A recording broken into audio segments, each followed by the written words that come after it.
116-123, victoire des Warriors sur le parquet des Los Angeles Lakers. Parfois, il faut juste reconnaître que l'adversaire avait plus d'envie que vous.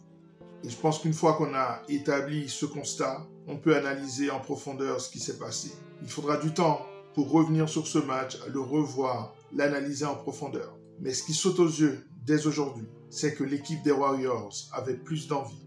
Les efforts étaient plus certains chez eux.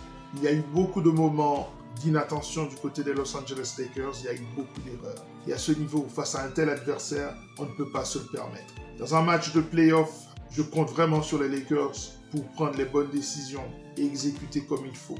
Ce match, avec 13 points de retard à la mi-temps, était terminé. Quand une équipe comme les Warriors mène de 13 points face à vous, c'est compliqué de revenir dans le match. Pourtant, je suis confiant que sur une série de 7 matchs, on arrivera à bout de cette équipe. Mais c'est un adversaire que je n'aimerais pas voir au play-off parce que vous sortez de ce match complètement épuisé. Nous allons analyser ce match. Lakers tout le temps, c'est tout de suite. Step 1, wake up early, gonna rise with the sun. Step 2, get some good, some food in you. Step 3, think real hard about what you wanna be. Step 4, everybody just do your thing. Wake up, today's gonna be a good day. Wake up, today's gonna be a... L'une des performances extraordinaires de la soirée du côté des Lakers, c'était Rui Hachimura. Je pense qu'on commence à le retrouver dans son style, dans sa manière de se démarquer, de se retrouver dans le dunk spot pour rendre difficile les couvertures défensives de l'équipe adverse. Cette nouvelle arme est bien utilisée par LeBron James. Il va falloir continuer. La grande déception, c'est Luka Doncic qui n'a pas vraiment influencé ce match. Je ne mettrai même pas ça sur le compte de la défense des Warriors qui était bonne. Mais c'est surtout une question d'attitude. On n'a pas trouvé le Luka Doncic agressif, le Luka Doncic qui a envie de détruire n'importe quelle équipe. On n'a pas retrouvé cette envie, cette violence même chez ce joueur. Et c'est ce qu'on aime chez lui. Quand il n'y a pas ça chez lui, il est comme un joueur tout à fait normal. Et il va falloir qu'il revienne à ses vieilles habitudes, c'est-à-dire celui qui est persuadé qu'il est meilleur que tout le monde et qui va tout faire pour gagner le match. Cette défaite des Los Angeles Lakers, je la mets également sur le compte de J.J. Redick. J.J. Redick est tellement obsédé par le spacing qu'il ne fait pas jouer Jared Vanderbilt.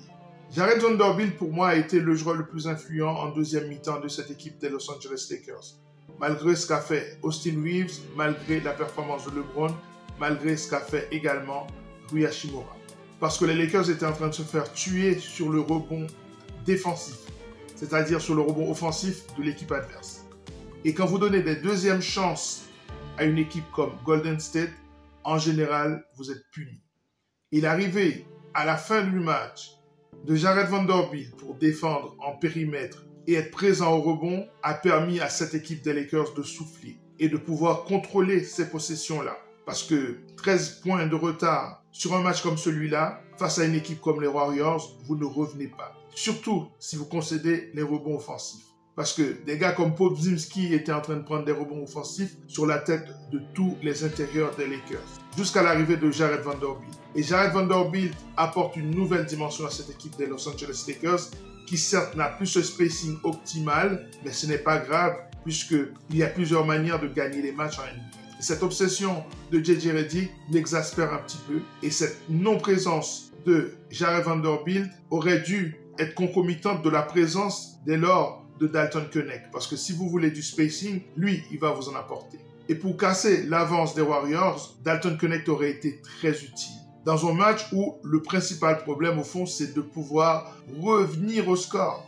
Parce que les Lakers étaient tout le temps dans le match à 13 points, 12, 9, 8, et puis ça redevient 11, et puis c'est 12, et puis c'est 14, et puis on casse ça à 7, et puis ça devient 12, c'est compliqué de rester dans le score. Et on a vu, cette équipe de Los Angeles Lakers ne perd pas face à des défenses. Elle perd face à des attaques. Et pour être au niveau de ces attaques, il faut des snipers. Il faut plus de mecs qui sont sûrs de ce qu'ils font.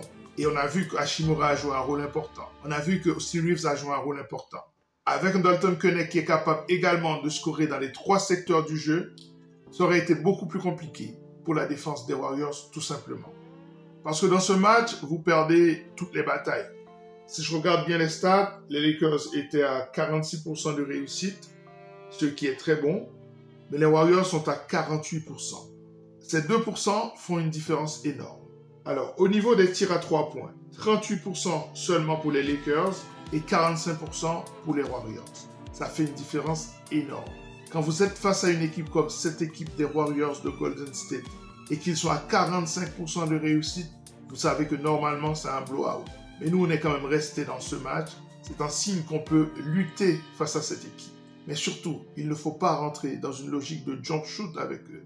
Il faut systématiquement aller dans la raquette, matraquer cette équipe. Vous savez que Draymond Green, avec 4 fautes en début de 3e quart-temps, il a terminé le match avec 4 fautes. Ce n'est pas possible. Ça, c'est une erreur fondamentale. Vous devez pouvoir cibler ce genre de joueur, surtout l'influence qu'il a. Parce que c'est vraiment le moteur de cette équipe. C'est lui qui organise, c'est lui le système de cette équipe. En plus de ce qu'il fait au niveau défensif. Il fallait absolument faire en sorte qu'il ne revienne plus dans le match. On n'a pas fait ça. Alors, je regarde, on a également perdu la bataille du rebond de 6 unités. Au niveau du rebond offensif, on est à égalité 14-14. Ça, c'est grâce à l'entrée de Jared Vanderbilt dans le match, dans le 4e quart-temps. Les Warriors ont eu plus de passes décisives que nous, 30-24. Et alors, la stat qui m'intéresse particulièrement, c'est ce qui s'est passé à l'intérieur de la raquette. Il n'y avait pas vraiment de bataille à l'intérieur de la raquette, puisque c'est 36-34. Il y a des matchs où on inscrit 40, 50 points dans la raquette. La preuve que ce match s'est joué vraiment en périmètre. Et ça, quand on est face aux Warriors, c'est pas une formule pour les battre. Ce n'est pas du tout une formule pour les battre. Si vous rentrez dans une lutte acharnée au-delà de la ligne à 3 points face aux Warriors sur une série de playoffs, vous n'allez pas les éliminer. Vous ne pouvez pas gagner cette bataille-là. Et encore, dans ce match, des mecs comme Buddy Hield n'ont pas été si influents que cela. Donc, il faut aller à l'intérieur du jeu. Les Lakers ont des problèmes face au switch. Quand les équipes switch, ils paniquent un peu. Il y a 2 systèmes défensifs qui posent problème aux Lakers. C'est le switch ou alors quand il y a un peu de zone. Les Warriors ont joué en zone et à chaque fois, on a l'impression que les mecs, ils paniquent un petit peu avant de trouver la solution. La balle à l'intérieur, on ressort, on fait circuler, quelqu'un coupe, il peut marquer 2 points faciles. On dirait que cette grammaire, elle n'est pas claire dans la tête des joueurs des Lakers. Il faut un moment d'adaptation. Et ça, c'est un problème parce que c'est une défense que nous allons rencontrer beaucoup lors des playoffs. Donc, face au switch, les Lakers ont des problèmes et face à la zone, les Lakers ont également des problèmes. Et je ne comprends pas pourquoi le switch est un problème, puisque c'est l'occasion justement de cibler un certain nombre de joueurs.